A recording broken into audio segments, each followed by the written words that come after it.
بە درێژایی مێژووی دابەزینی سروش لە ئاسمانەوە بۆ زەوی پەیامی خوای پەروەردگار نەرمونیانی پێوە دیار بووە بە تایبەت لە گەیاندنیدا. کاتێک خوای پەروەردگار بە حەزرەتی موسا ئەفەرمێ بڕۆ بۆ لای فیرعون ئەو کەسەی کە بانگەشەی خوایەتی بۆ خۆیە کرد، ئەفەرمێ فەقولا لەه قەولا لەینا، بە جوانترین شێوە لەگەڵ یا گفتوگۆ بکەن و نەرمونیان بن لەگەڵیا.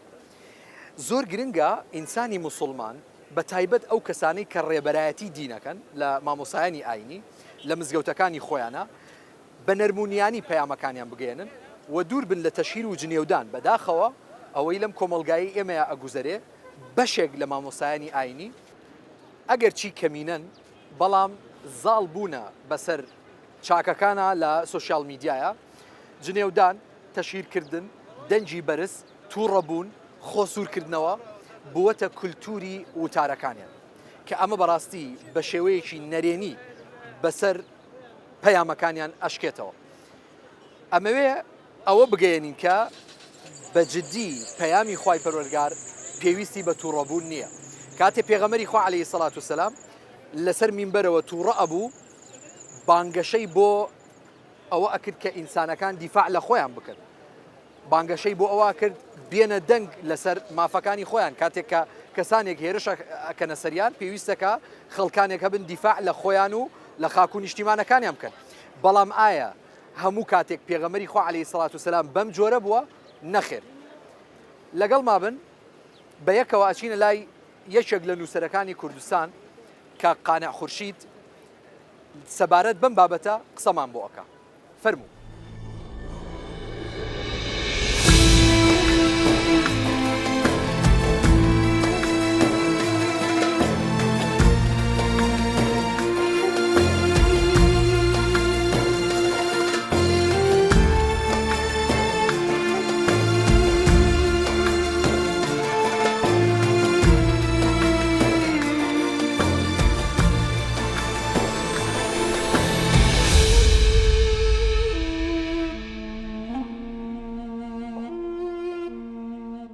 کۆمەڵی بانخواز و عالمانەیە بەداخەوە بێ ئەوەی بزانێ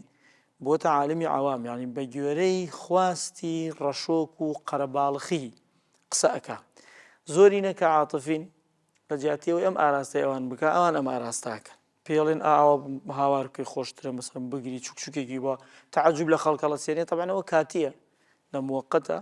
ئەو حەماسەت و هاوارکردن و گریانی ناو جەماعەتە کاریگەری ئەبێ، بەڵام لە ماوەیەکی زۆر کەمە ئەبینی بەعکسەوە ئەشکێتەوە سەرێ. ینی جار وایە هەر ئەو جمهورەی کە جمهوری ئەمن لێ بن بە دژمن قسەی پێڵێن. ئاراستەکردنی مەنهەجی تۆزێ قورسە، ئیشی هەموو کەسێک نییە، علمی پێویستە، خۆگری پێویستە. طبعاً مەشهورە لە دەروون ناسیە باس دەوا کرێ هەر کەس بە گوێرەی دەنگ بەرزەکەی ئاستی معلومات و زاڵبوونی نزمە. مامۆستا ئەوان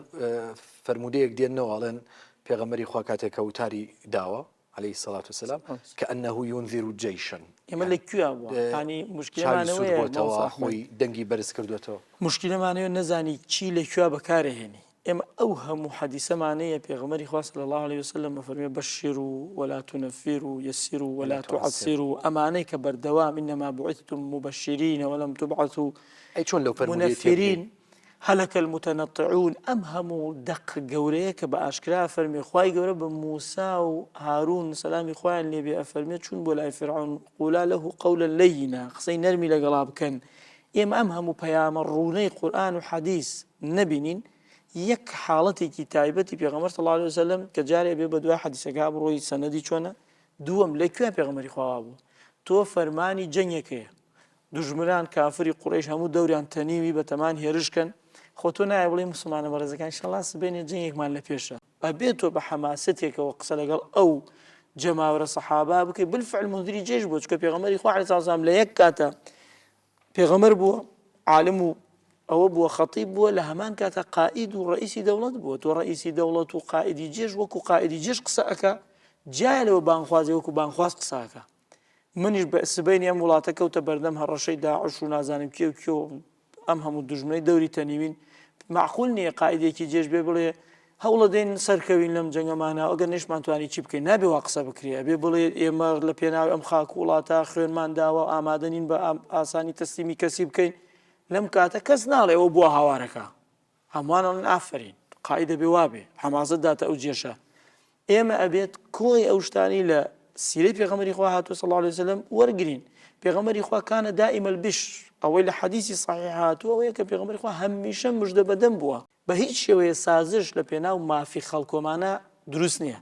خۆت نەرمکەی لە ترسا قسەی حەق نەڵێ بەڵام وتنی قسەی حەق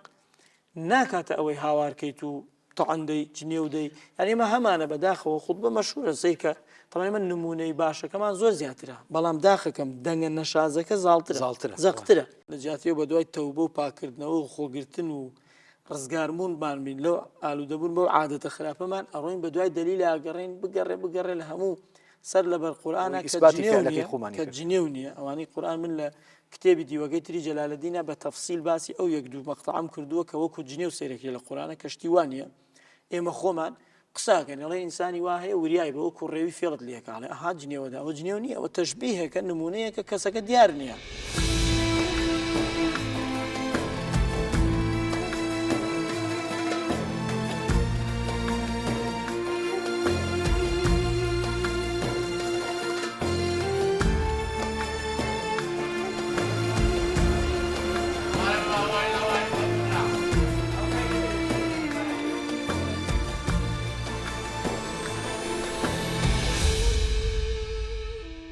في وصلنا نفرمي الدنيا بحيوانات مثلا دنيا حتى الجن بشيطاني مثلا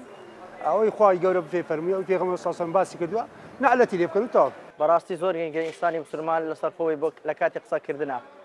مرۆڤەکان پێویستە کە بەرامبەرەکەی ئامۆژگاریەکی نەرمونیانی بکەن بۆی کەسی بەرامبەر لێی تێبگا دەبووە بکەی بە دوو کەلیمە تێبگەینیت پێویست ناکات و برێ بە سەعاتێک هەر برێ بێگەیشتن نا زۆر گۆتن شەر تێگەیشتن نەیە شەرتە بەرامبەرەکە تێبگەینی بیخینوێن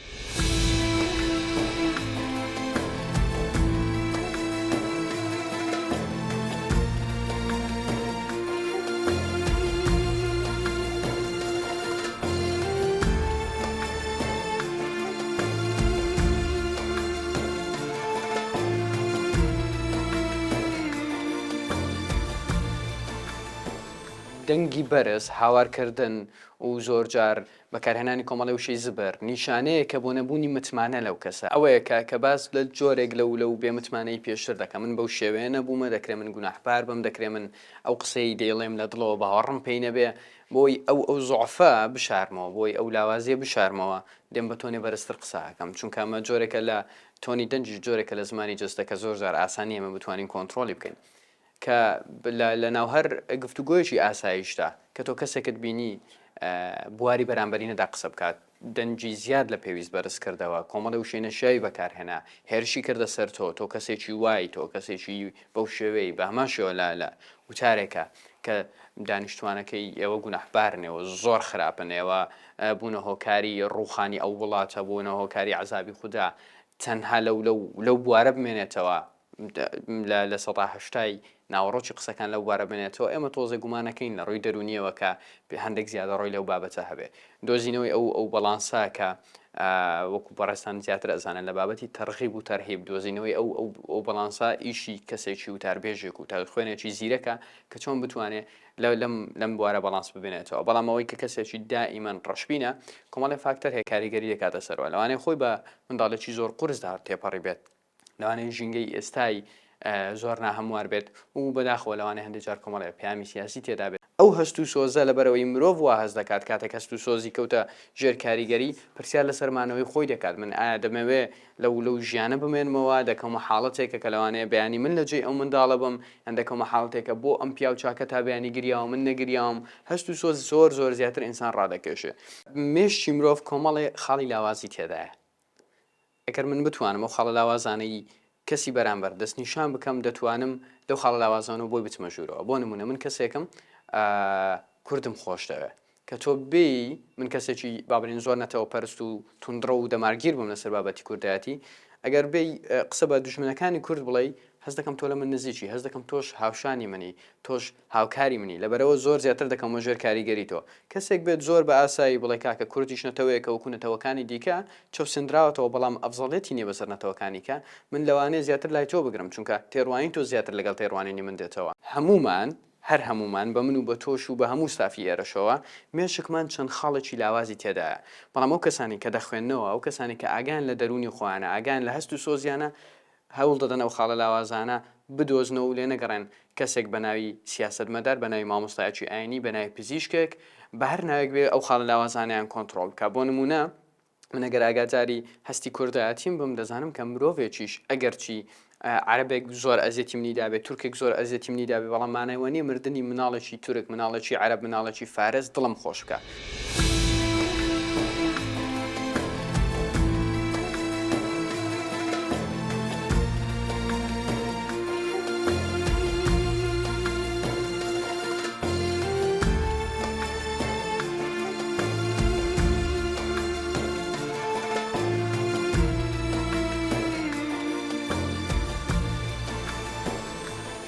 بێگومان ئەو ئاینەی لەبەردەستی ئێمەدایە وەکو چرایە کاتووە بۆ ئەوی دڵ و دەرونی خەڵک ڕۆشن کاتەوە خەڵک وەری بگرێ تێی بگا کاری پێ بکە و لە نتیجەدا بەهۆی ئەم نووری هیدایەتە بتوانی دڵی جوانکە ژیانی جوانکە. ئەم نووری هیدایەتە بە توندی ناگا چونکە خیتابەکە لەگەر ناخی ئینسانە ینی من کە دەمەوێ کەسێک هیدایەت بدەم بۆ سەرڕێگای ئیسلام مخاتەبەی دڵ و دەرونی یەکەم دڵ و دەرونیش بە زۆرداری نابێ ئەبێ پەیامەکە زۆر نەرم بێ زۆر جوان بێ زۆر گونجاو بێ ئینجا بە دەرونی و ئانووسێ دەکرێت من سیمای کابرا بگۆڕم بە بەوەی کە دەمەوێ دەکرێت شکلی بگۆڕم بەڵام گۆڕینی دڵ گۆڕینی ناخی ئینسان ئللا ئەبێ بەو ئوسلوب و بەو شێوازە بێ کە کاریگەری تێدا بکە بۆیە خوای گەورە بە پێغەمبەری خوا ئەفەرمێ وەلەو کونتە فەظەن غەلیظ القەلب لانفەضوا من حەولک ئەگەر تۆ کەسێکی تووڕە و توند و موچومۆڕ و دڕەقبای ئەو خەڵکە هەموو پەرتیانە کرد لە دەوروبەر نەئەمان کەس لە دیار نەئەمان باشە مامۆستا بۆچی ئێستا لە ناو ئێمەیە هەرچی ئەو جۆرە کەسانە هەیە